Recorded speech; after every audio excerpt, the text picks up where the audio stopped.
This is Joe Galloway conducting an oral history interview with retired Air Force Colonel Bruce Host on January 28, 2020 at 9:45 a.m. We are located at the Community Center at Espanola Park in Bunell, Florida. Sir, before we begin, could you please state and spell your first and last name for the transcriber? Absolutely. My first name is Bruce, B-R-U-C-E. Middle initial J. Last name is Host, H-O-S-T. Before we talk about your time in Vietnam, let's get a little biographic information. When and where were you born? I was born in Kane, Pennsylvania in 1939, November 14th. And my mother and father in those days lived in a town called Sheffield. My dad worked in a sawmill there, and my mother was one of 15 children Whoa. Of the Jones family. And I have 80 first cousins. Wow. As a consequence of those 15 children. So I have a great extended family. How about your brothers and sisters? How many of those? I have two brothers. I have an older brother, Jim, who's 2 years older, and a younger brother, Jay, who is 18 months younger. And what do you consider your hometown? Where did you go to school? Well, my dad, as it turned out, ended up being a superintendent of a tannery. And the tanneries kept closing during World War II, and the plastics replaced shoe leather. And so we moved a bit from places in Sheffield to Salamanca, New York, to Iron Gate, Virginia, to Pawpaw, West Virginia, and we ended up in Ashland, Kentucky. Wow. And the common denominator of all these towns is that they were river towns. Ashland's on the Ohio River, and each of those towns supported a tannery. And the tanneries in those days contained all of the housing. It was like the company store, if you will. Company store operation. The whole deal. You lived in a company house. You bought and sold your things at the company store and that sort of thing. Anyway, I went to school in Ashland through high school, from 6th grade through high school, and had 1 year of college, and then went in the Air Force. Well, that was my question, is how did you end up in the military? Well, I wanted to go to West Point. All the time I was in high school, I wrote my term papers on the Naval Academy, West Point, so I studied that, and I was the commander of our high school junior ROTC battalion. It was a Army ROTC, and I loved it. I loved the marching, the uniform, every bit of it. So this was 1958, Sputnik era, and everybody was supposed to go to college and get a science degree and become an engineer. I tried that and was not very happy working at the A&P store all night long, and then going to my junior college, as it was in Ashland.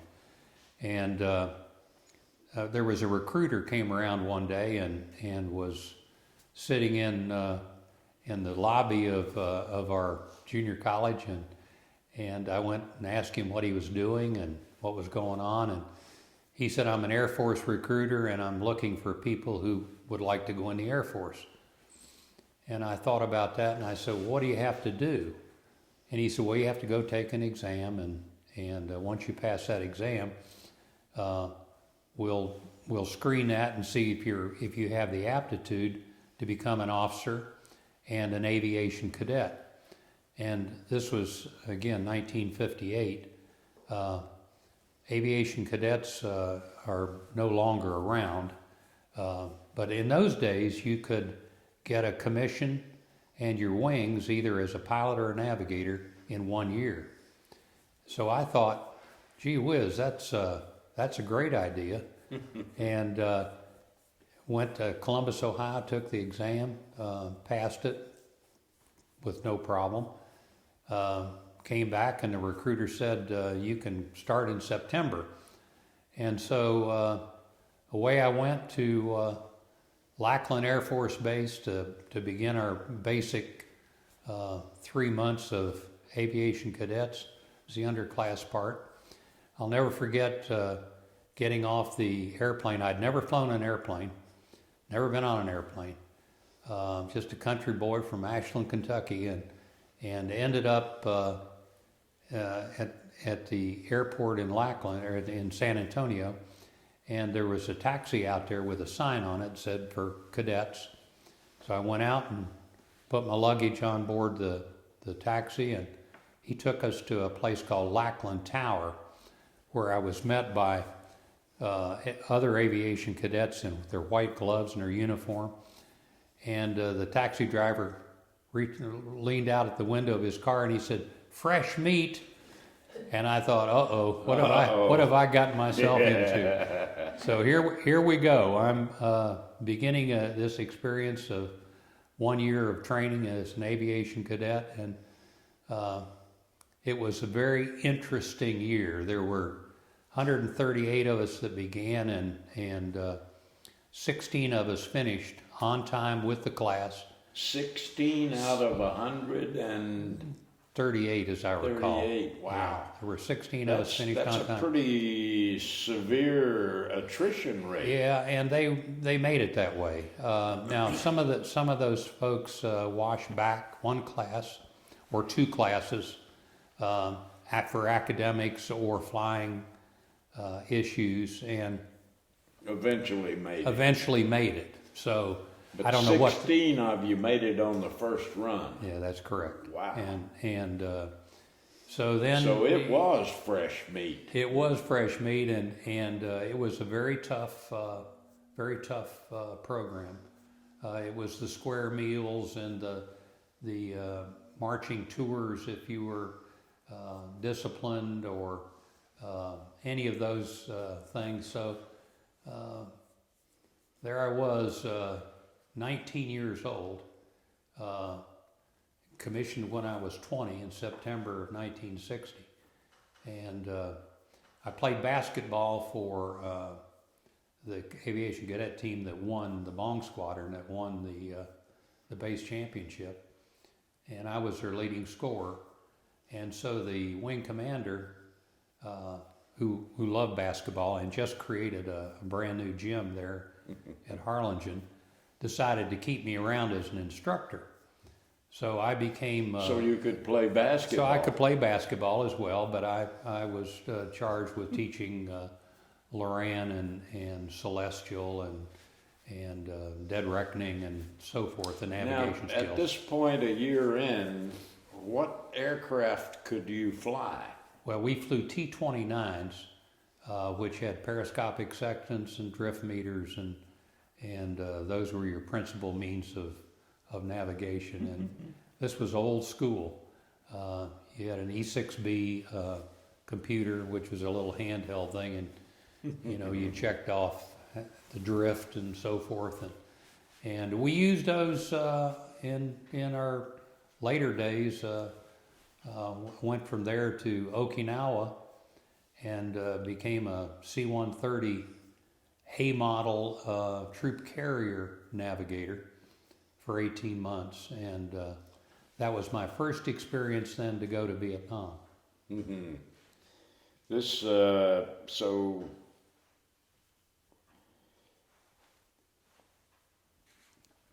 what was your first assignment after you got through aviation cadet and the teaching part of it? Well, the next was to go to Naha, Okinawa, the 817th Troop Carrier Squadron, and we flew troops and cargo all over the farm. C-130s. C-130A models. And this is what year? This was 1960. Oh, excuse me, 62, 61. Actually, I got there in December of 61, and Was there for 18 months, came home and came back to Albany, Georgia in June of '63. Where were you flying troops to out of Naha? All over Asia. All over Asia, from Korea Japan. to Japan, down Philippines. Saigon. Spent a lot of time in Vietnam, Southeast Asia in those days. All over. The typical mission would be you're up at about 1 o'clock in the morning. You take off at 1:30, 2 o'clock. You go to Clark in the Philippines, Clark Air Base. You spend a couple hours on the ground picking up a load, filing a flight plan, getting refueled, and then head off to Saigon or Da Nang or Korat in Thailand, either ending up spending the night in Bangkok or Saigon. And that was a routine. You would land, spend the night in Saigon or Bangkok, and another crew would come in the next day with a different airplane. There would be a crew already there that would take your airplane and leave and fly. You would wait for the next and one we'd wait for coming the in. next airplane coming in, and the next crew, we'd just cross Switch paths, over. and we did that for 18 months. Man, you must have seen a lot of Asia. I did see a lot of Asia. I sure did. And I was 21 years old in those days. So I got an early education. Cultural training in Bangkok. That's correct. Yeah. Okay. Now you were a navigator. I was a navigator. Have about 4,000 hours of C-130 time as a navigator, flying later days South America, and spent a tour in Asmara, Ethiopia, and been pretty much around the world. Man. Tell me about your first flight into Vietnam, if you remember it. Well, I do remember we flew into Bien Hoa, which was about 20 minutes north by air from Saigon. From Tan Saigon, Tan yeah. Sanut was the name of the airport in Saigon, and we flew in there with barrels of the spray that was used by the 123s. Agent Orange. Agent Orange, and they were called Ranch Hand. Mm-hmm. That was their call sign and code name, and their mission was to take that Agent Orange and load it into their spray Go spray the equipment jungle. and go spray the jungles and defoliate the jungles. Yeah, it was an unbelievable mission, but we would fairly routinely haul that sort of equipment, guns, beds, ammo, tents, that sort of thing, into places like Korat and Udorn and Ubon, Chiang Mai in Thailand, and up at NKP, and we were the first in the spring of '62. We were the first airplane that landed in NKP. We had flown into Korat. 62 was very early. Very early. There was no publicized war going on, if you will. Although there was a tremendous buildup, particularly in Thailand, and that's what we were doing is bringing the supplies in for that buildup. And we flew into Korat, and were met there by an Army major. Came out of his tent, and this was literally a tent city in those days. And this major came over and said, "Where is the navigator?" And I raised my hand and said, "I'm the guy." And he said, "Bring your map and come over to my office here, to my tent." And I'm hearing a noise. you got Yeah. something going on? Got it. Okay, well, he said, come over to my tent and we'll show you where you need to go. And he got my map and spread it out on his table, and we went over that. And he said, now here's NKP up here in this curve on the Mekong River, and it's on the border between Laos and South Vietnam, and excuse Thailand. me, between Thailand and Laos. And he said, where you need to go there and pick up the Seabees who've just laid the perforated steel planking runway. So we flew up to NKP in Nakhon Phanom and buzzed the area, and fellows down on the ground were waving to us, and we clearly identified that they were friendly, and went around and landed. There was no taxiway. There was just one sheet of this PSP that ran for 3,000 feet or some. I don't remember exactly the length of the runway. More than enough. But enough that we could put our 130 in there, and we taxied all the way to the end, turned around, so we could fly out then, and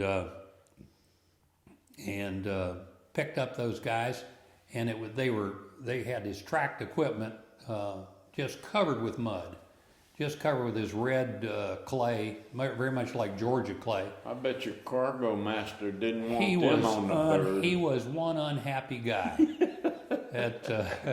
He really was unhappy. Couldn't clean them things out he there. Said, can't you get that some of that mud off there?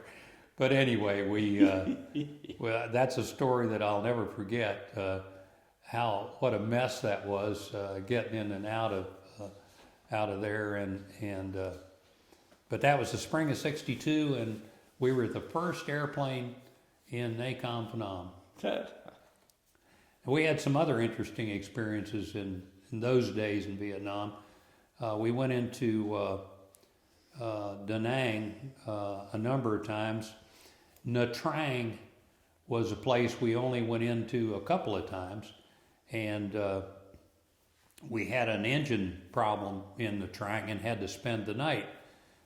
Well, they got supplies brought in to repair the engine, and I will never forget they had the South Vietnamese Air Force had T-28s, and General Key, who was later to become the president of Vietnam, was one of the pilots, and these guys would taxi in with their cockpit open, with their scarves in the wind, very much like you'd see in the World War I fighters, and the pretty little girls that would come out of the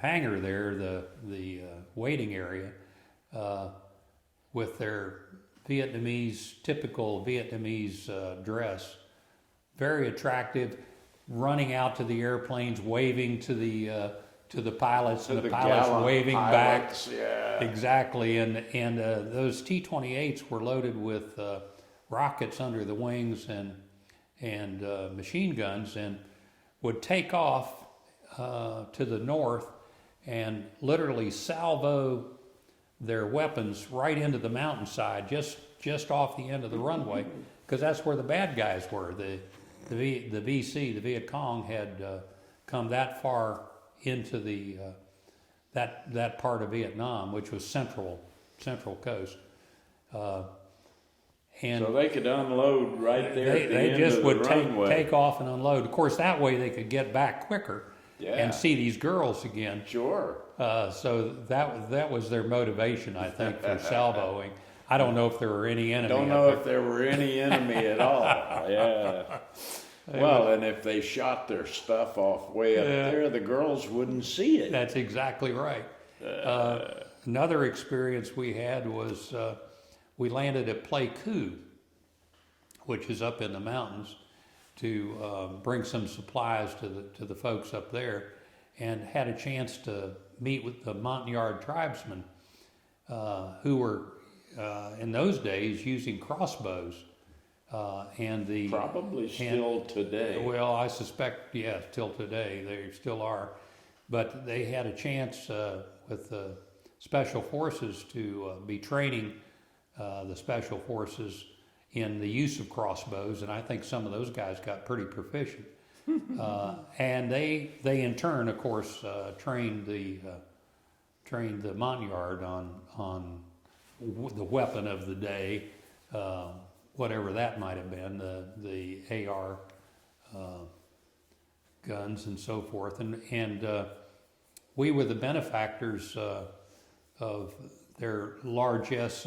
They had 9mm ammo and provided. I had a 9mm Browning that I used to carry, and along with a Randall hunting knife, and I carried that all the time. That tour, and anytime I was going into Southeast Asia, I carried that weapon, and You should have had what I had, which was a Swedish K 9mm Did you really? submachine gun.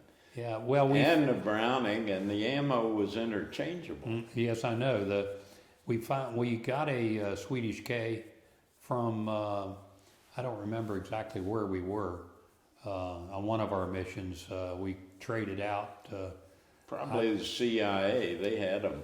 Yeah, we traded something, some sort of maybe in Jack Daniels or something like. That's what they needed most, and they didn't care about the Swedish K, and we had a great interest in that. My roommate and I were sort of gun enthusiasts, and we had a nice firing range in Okinawa that we used to go and run through a can of that 9mm ammo without any problem.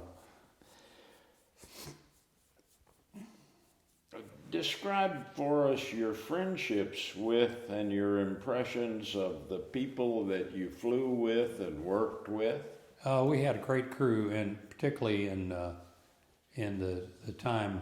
These were the early days, but I was a young pup, and they all took me under their wing and taught me the ins and outs of the navigation, and we had all of the latest equipment on that C-130A. We had Loran A, we had a periscopic sextant, we had a drift meter, we had ADF, automatic direction finding radio, and not much, frankly. Later, when I had a tour in Vietnam and was in Tuiwa, we flew the HC-130 model, which was a rescue version, and it was a 4-bladed prop and a much newer, upgraded piece of equipment, and it was Lots better navigational lots better gear. Yeah, we didn't. Had done away with the sextant. They had done away with the drift meter. We had a good radar system. The old A model had a radar system that was a little quirky, but we could do literally with the upgraded version, we could do aerial landing. Through the radar, direct the pilot on a landing pattern, and those were kind of things that we would learn how to do, and our job later, this 1970, is when I went back to Vietnam on my main tour, and that was at Tuiwa? That was at Tuiwa. We were in Tuiwa, and about halfway through the tour, I got there in June of 1970 and was there until June of 71, a year, and about halfway through we moved to Cam Ranh Bay. The squadron moved from Tuiwa to Cam Ranh, and our mission was to go out and fly orbits depending on where the battle was taking place that day. That is where the fighters or the bombers or whoever was laying down ordnance, whatever part of either Laos or Vietnam they were operating in. And we would move our orbit from right along the DMZ area to Udorn.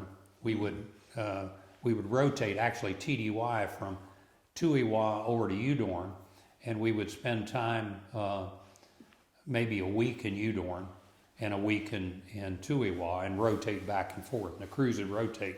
What was your mission? Our mission was to provide aerial refueling for the helicopters, H-3s called Jolly Greens.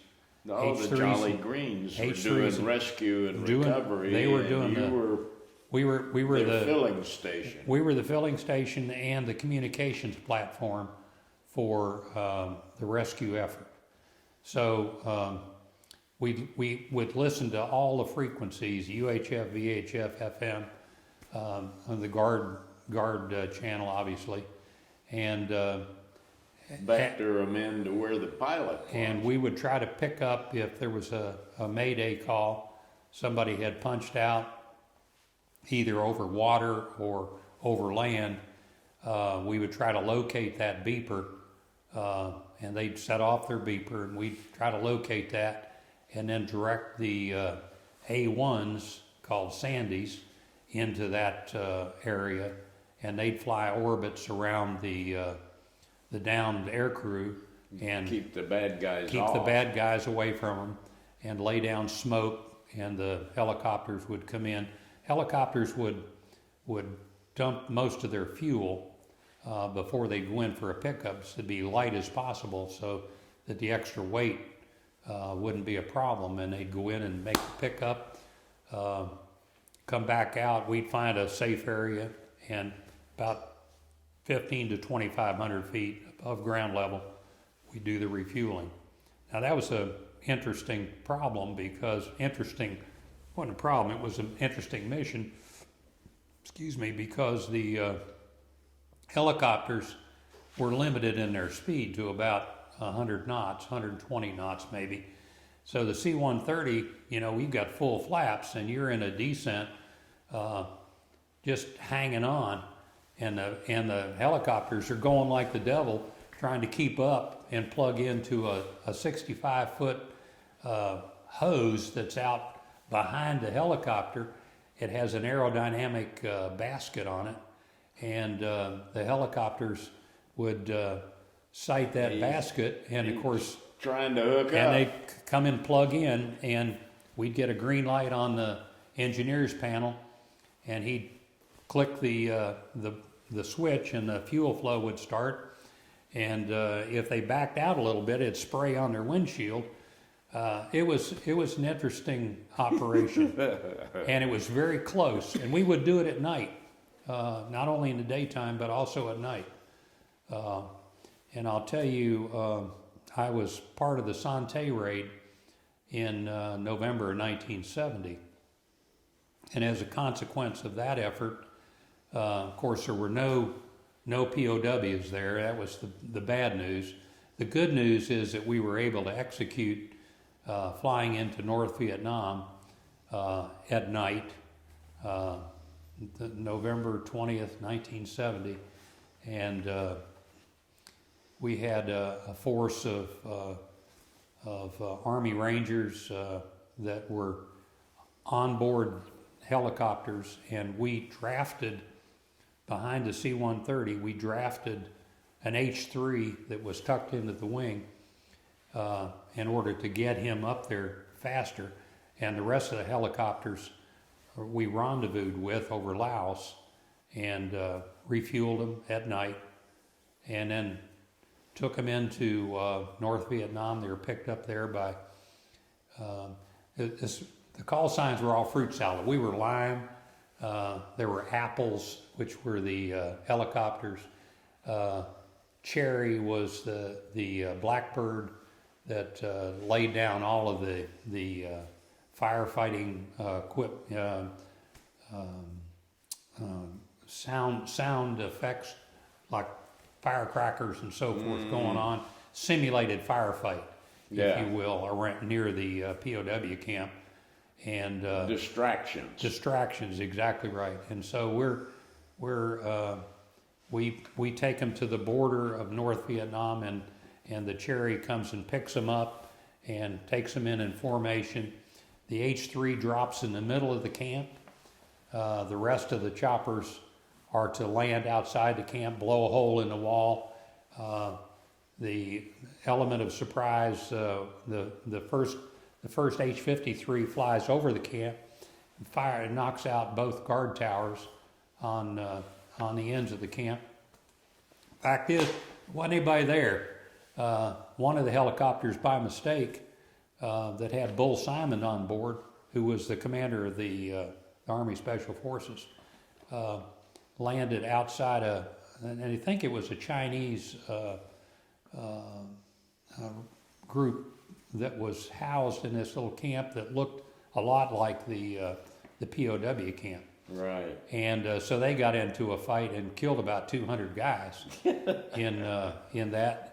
We never took a loss. None of the Special Forces, the Air Force, all of the Navy. Navy did a diversionary approach, came in from Haiphong on the east side of the country, and they lit up all the radars and SAMs all the way to China. Yeah. I mean, they just salvoed everything. It was like 4th of July.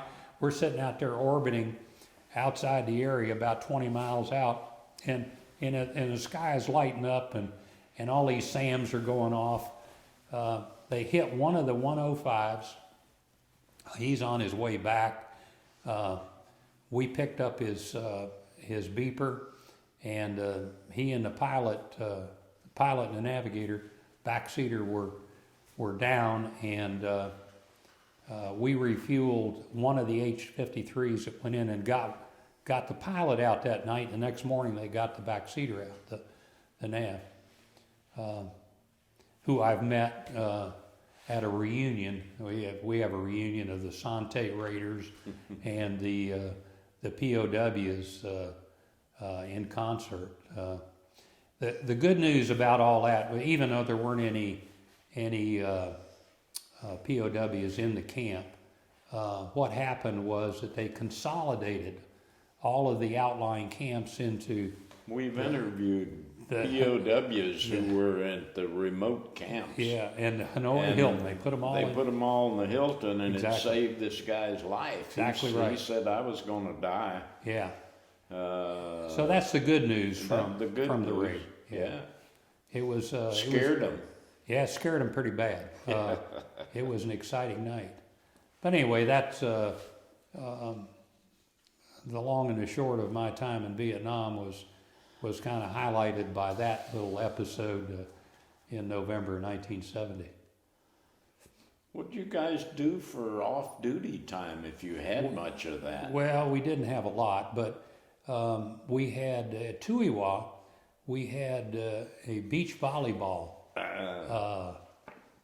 place. The coastline there in Vietnam, as you may well remember, was beautiful. White sugar sand, very much like the Destin, Fort Walton area that we have here in Florida. It was just gorgeous, and we would go out when we had time and play volleyball on the beach. Combat volleyball. Combat volleyball, and I've got a broken toenail that still hasn't healed from those days. But it was a lot of fun, and we had typical workout facilities and that sort of thing, and there was a lot of, we were still all pretty much young guys, and had an opportunity to do a lot of running and walking and that sort of thing. It was a great camaraderie. We had our hooch, where we built in both in Tuiwa. We had a very nice one that the Army took over, and then we built one in Cameron with midnight requisitioned wood and I'm shocked. Can't imagine such a thing. Who does the Air Force steal from? Because everybody else steals from the Air Force. Well, we were lucky enough at Cameron that we got to know the supply guys pretty well, and we would bring them things from other places, from Thailand in particular, and they loved us for that, and so they were able to requisition certain pieces of equipment that we needed, and we had a very nice hooch, and the wing commander who later became a 3-star and was in the Pentagon at the same time I ran into him, and he said, "I never will forget you guys building that wonderful hooch there in Cameron," and he said, "I never could figure out where you got all that stuff." So we had a great time. I think it was Tuiwa where Bruce Crandall was caught he first tried to lift a 10 kW generator out of the back of the airbase with a Huey, and it wouldn't pull.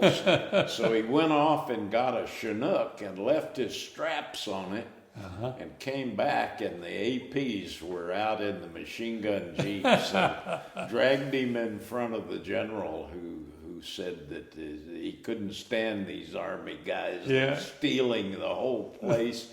And if he ever flew over Tuiwa again, he was going to have a machine gun his helicopter.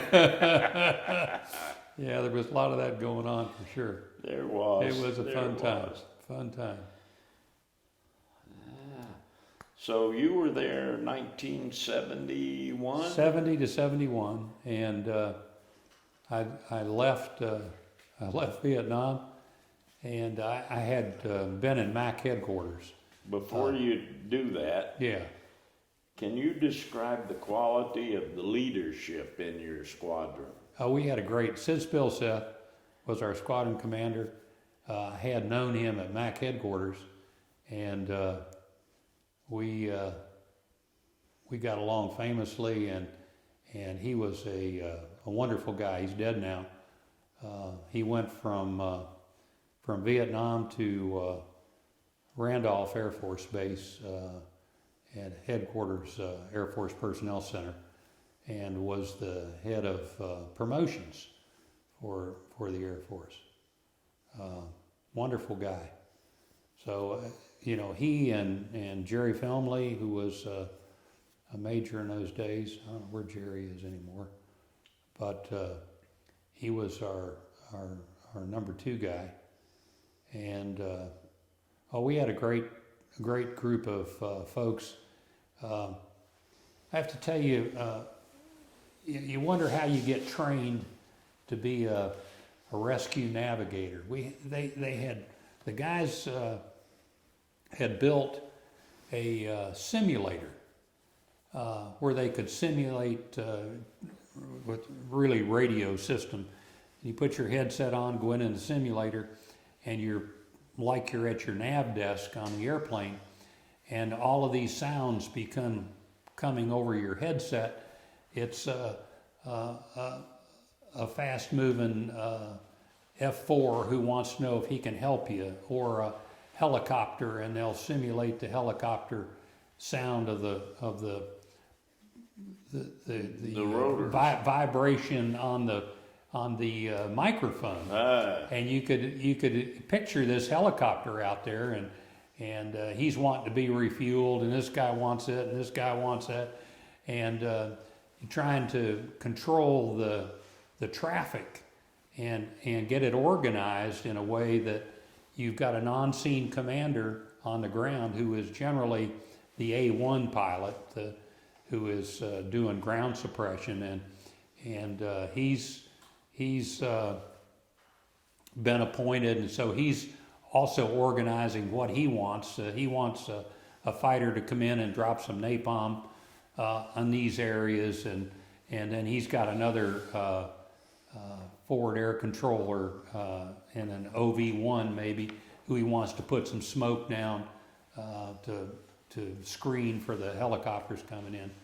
Anyway, as I said, I had that tape, and be happy to play part of it for you. I don't want to give it to you because it's pretty important to me, but and I've got some more at home that I just haven't had a chance to go through and look for, but I'll do that, and maybe we can get one of them or two of them to you.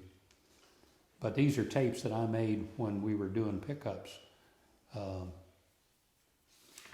fact, I had done one the night of the Sante raid. I had a tape made, and it was confiscated by the OSI people that were part of that, and so I've never seen it since. But it was all the communication that was going on back and forth. Very little of that, frankly, until they started to do the raid actually took place. Talk about your most vivid memories of your Vietnam tours and describe for us the worst day you had during your tour.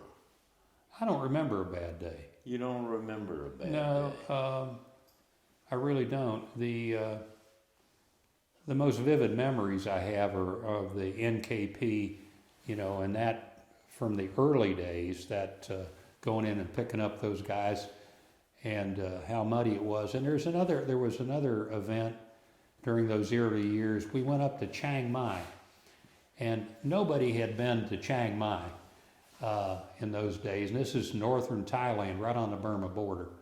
And we flew in there, and the place had Hawker Hunters, which were British fighter airplanes, and it had been a British base for years. And we landed there and picked up some special forces guys, and it was late at night.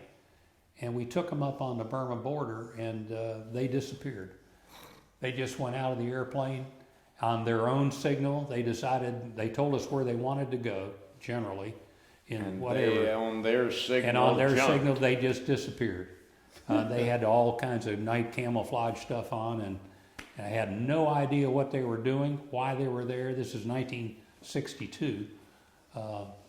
But that was, of course, where all of that was the golden triangle of drugs, that part of Laos and up into Burma and so forth. That was an interesting experience. Those are your classing as your best days.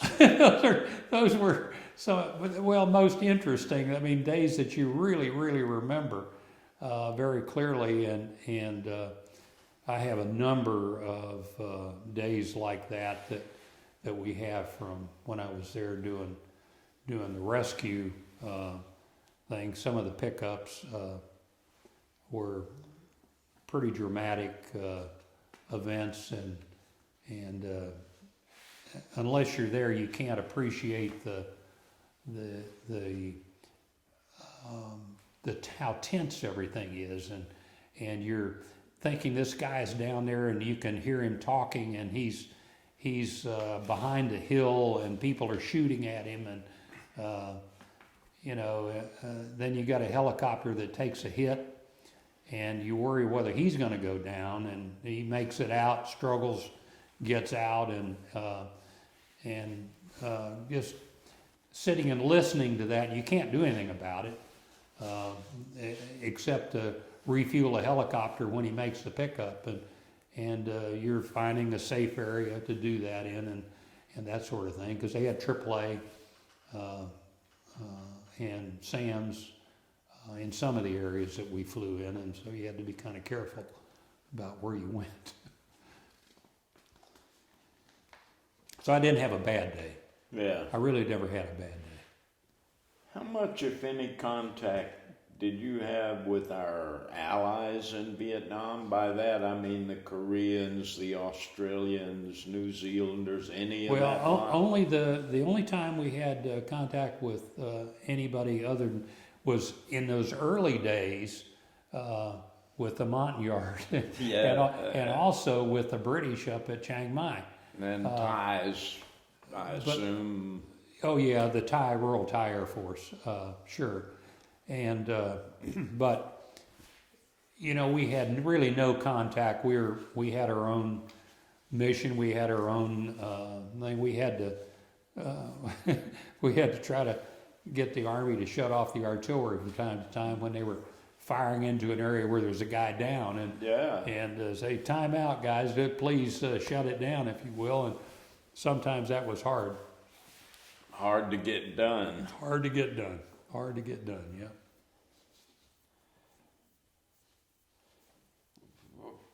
I don't know if you had anything to do with the South Vietnamese much, other than the Montagnards. No, really not. Not during my full tour.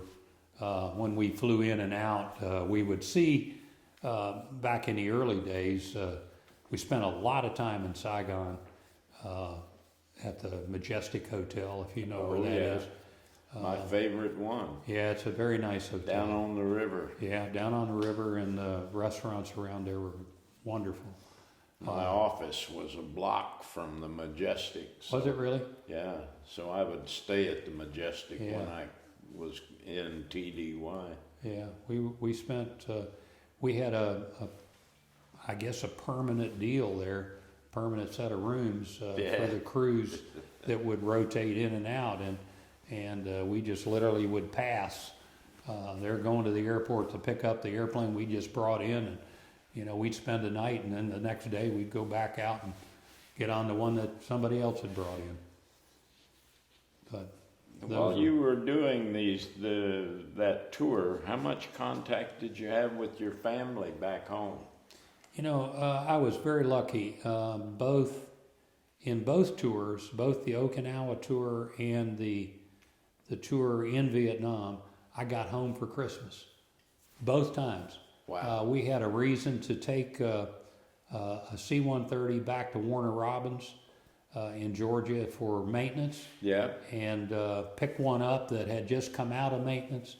And so you filled it up with folks going home for Christmas. Well, I was on the crew in both cases, on the crew of the airplane that was going into maintenance, and was on the crew of the one that we just picked up coming out of maintenance. So you would do that and then fly to Mather or someplace on the West Coast.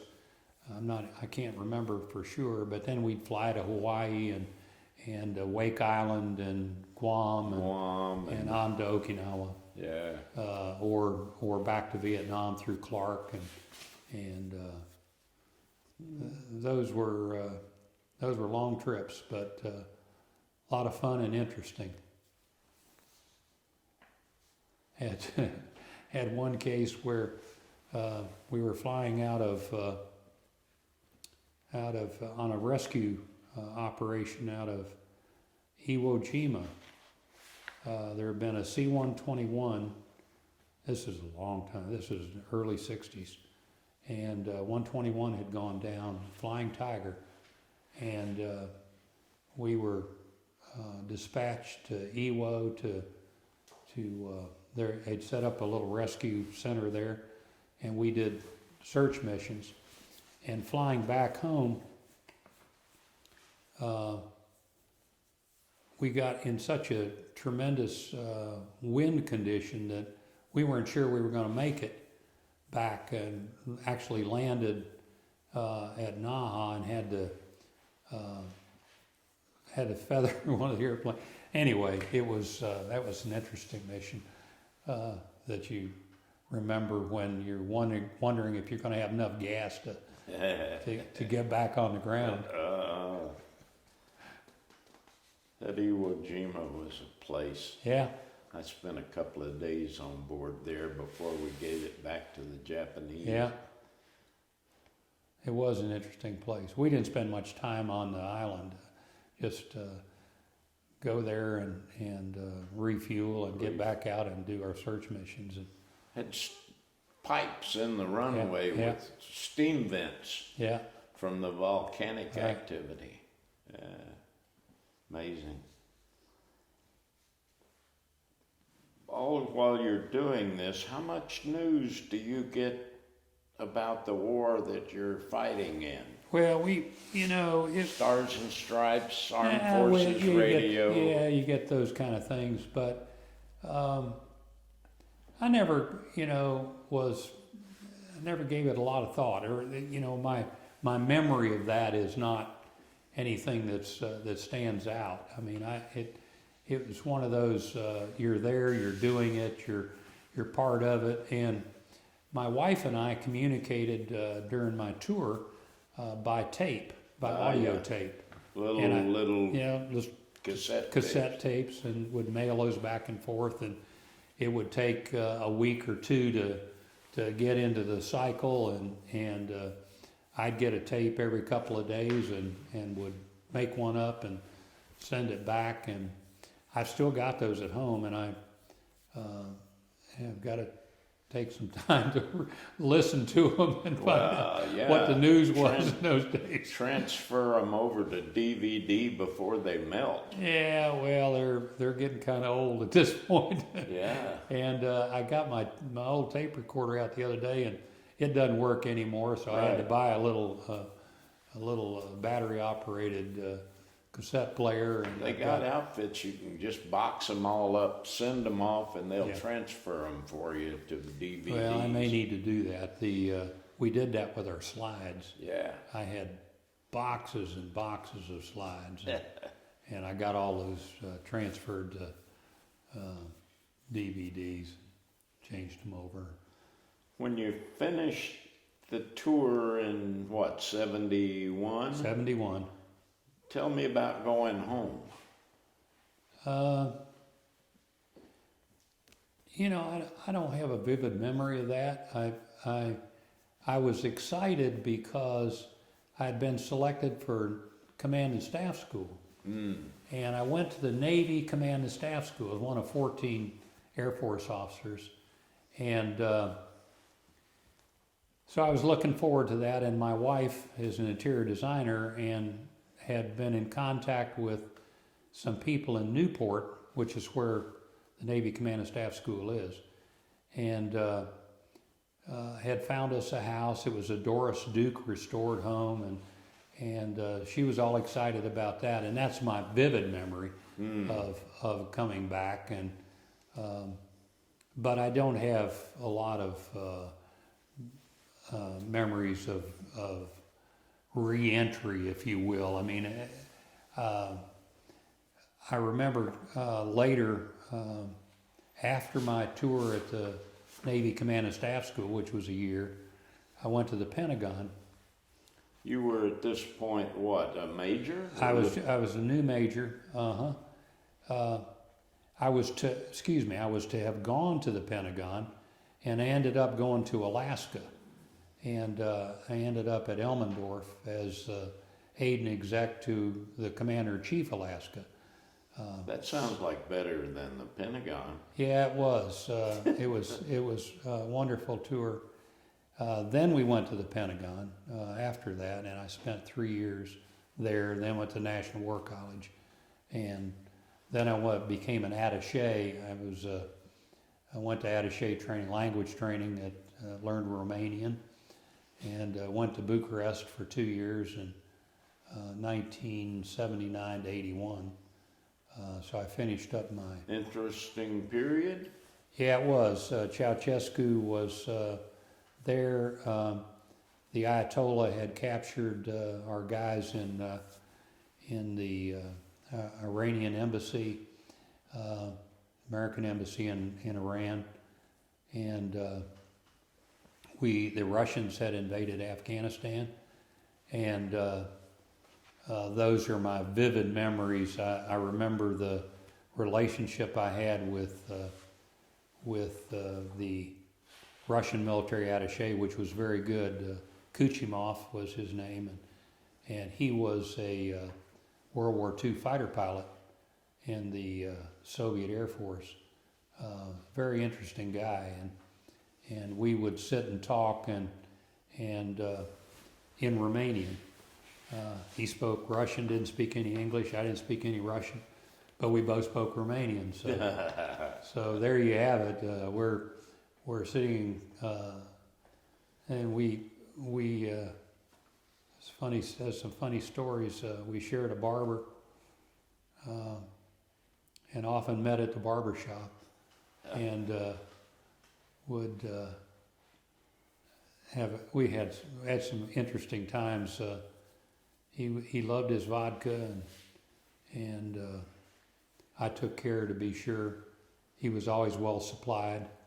And when they went into Afghanistan, we were told that we terminated diplomatic relations with the Soviets, and that was the year Jimmy Carter was president in 1980, and we were to have gone to the Olympics in Moscow.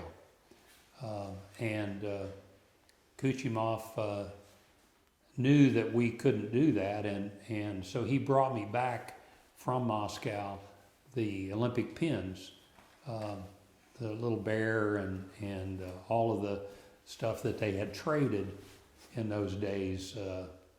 And I really appreciated his kindness for that. He, when you're on the one-on-one, there's no animosity, a personal animosity. It's what governments do, and you're a representative to carry out the wishes of your government, and it's not personal. You served on to colonel before retiring? Yes, I was. One time I was in Romania. I was a full colonel, and I was. It's funny. I was in Alaska in the 70s. I don't remember exactly. 73, I think, and was promoted 3 years early to lieutenant colonel. And my boss, who was a 3-star, said, you're young, you don't look like a lieutenant colonel. And I said, boss, I don't know what a lieutenant colonel is supposed to look like, but I'll try, I'll do my best. I said, I got to figure this out.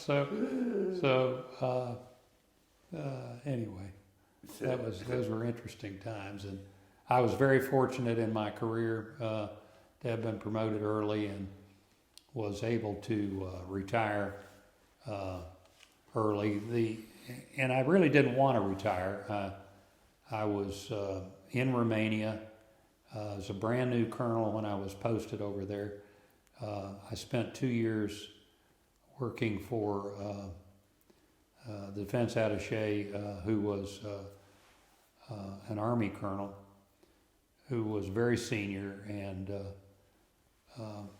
I don't think he thought I was a young whippersnapper, and tried to put his thumb on me a little bit, and I wasn't very happy with that, and ended up to have gone. The Defense Intelligence Agency wanted me to go from Bucharest to Belgrade to become the defense attaché.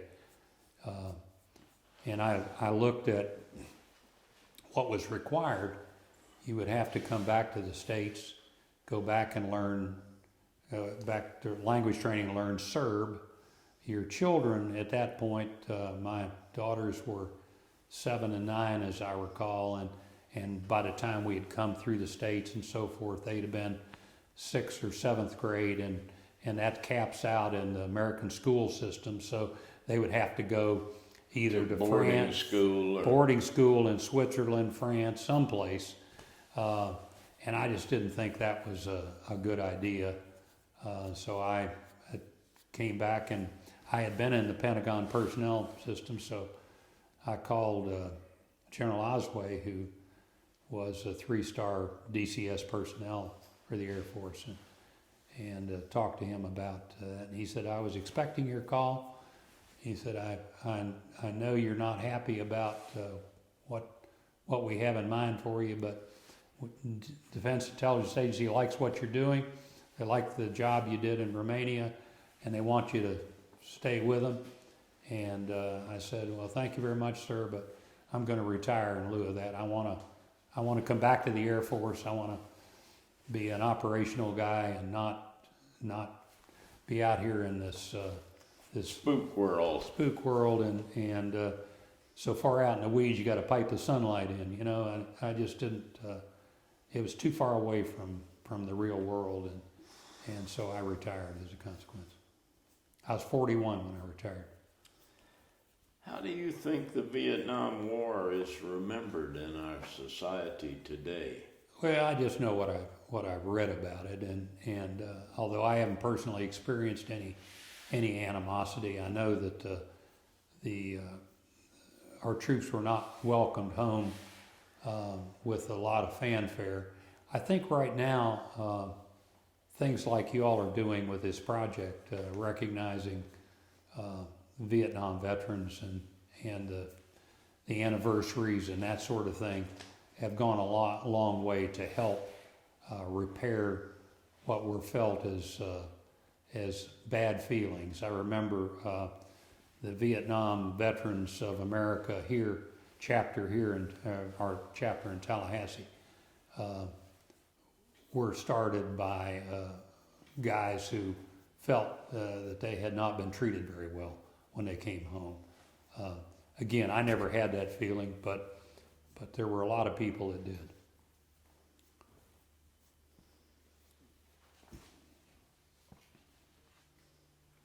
Do you think your Vietnam experience changed you and affected your life afterward?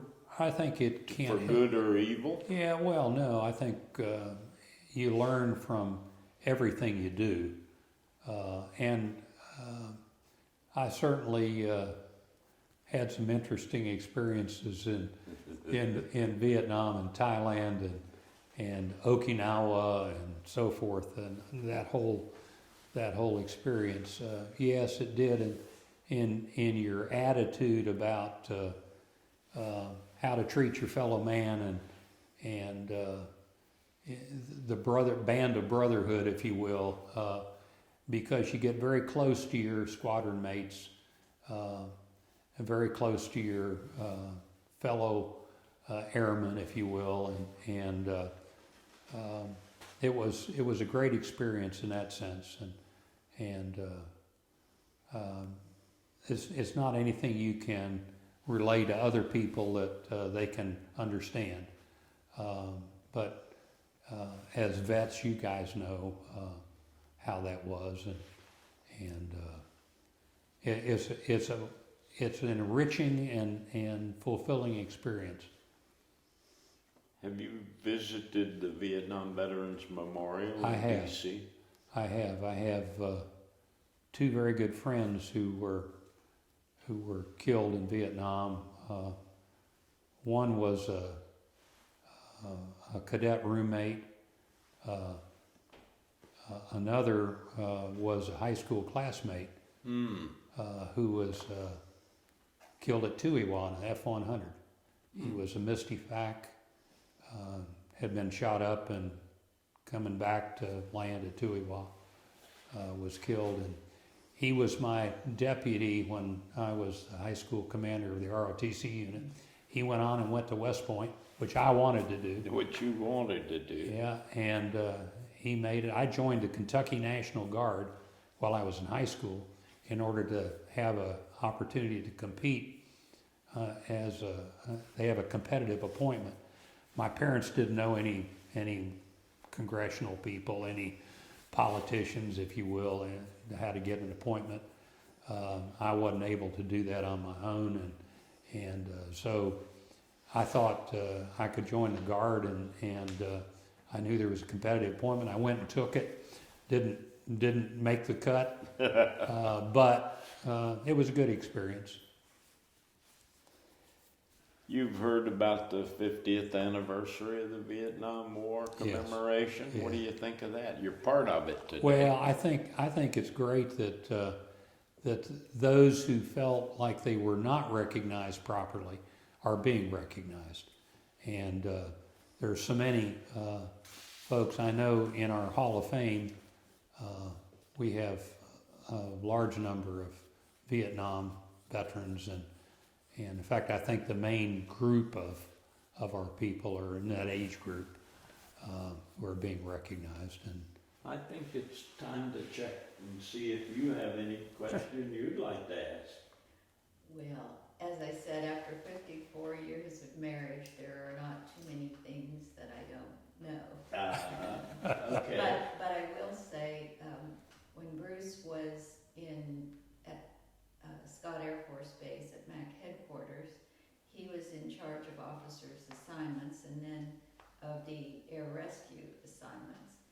got to know so many of the people that were in air rescue at the time and felt a special bond with these people prior to his assignment. And when he felt it was time for him to go serve on active duty in Vietnam as an assignment, he chose to be in air rescue so that he could be part of that mission that he felt so noble and Yeah, it was a great mission.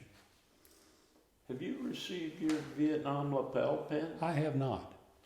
We need to fix that. Oh, good. Don't tell me you've run out. As soon as you have it. No, I've been places where people have gotten them and that sort of thing, but They didn't give you one. Well, you know, we just, when my dad and 6 uncles got back from World War II, they all had what they called the ruptured duck. It was a discharge pen. Oh, is that with right? An eagle and a little white enamel circle. And if you didn't have one of those in your lapel in 1946, you couldn't get elected dog catcher. You had to have one of those. We thought we'd create one for the Vietnam veterans. what a great idea. And it's got the eagle on the front and says a little of this and a little of that, but the important thing is on the back. And it says, "A grateful nation thanks and honors you." Oh, And so we've been giving these out aren't you nice to do that? quite a few years now. Let's put this one right here, All right. if I can get I'll this wear that done. with pride. Yeah. You know, I've spoken as the keynote speaker at the Jolly Green reunion. Oh, have you really? Over on the Yeah. Panhandle. Yeah, aren't they a great group of guys? They're great, but they've all gotten old. Oh. They don't party like they used to. I know. They have gotten old. Thank you. Thank Thanks you. for that. I appreciate it.